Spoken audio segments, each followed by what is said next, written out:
Cynthia, there has been a lot happening here at City Hall today. It started with Mayor John Tory thanking Premier Doug Ford for helping replace 200,000 faulty face masks that were eventually recalled as a result of them starting to tear and rip. There is an investigation taking place into what happened there, but it turns out they were used at two separate long-term care homes by 220 staff members. We'll find out more about that in the coming days.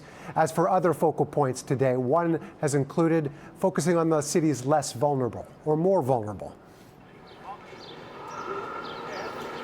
Advocates for the city's homeless are speaking out about conditions in shelters tonight. They showed up at City Hall outside in Nathan Phillips Square saying despite repeated calls for more physical distancing and better screening at multiple shelter locations, not enough is being done.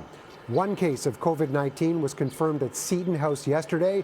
There are now 8 in the shelter system. City officials say they're moving people into hotels as quickly as possible in other locations, despite complications in logistics. We hear the stern warning he gives Torontonians to practice physical distancing and self-isolation, and we take that advice seriously.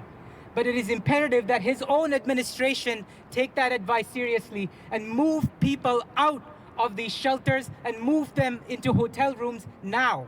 To this day, to this hour, despite requests, the medical officer of health has not issued an order for physical distancing in shelters when it comes to beds. Nor has she done an order that inspectors go out and ensure proper screening is happening as people enter.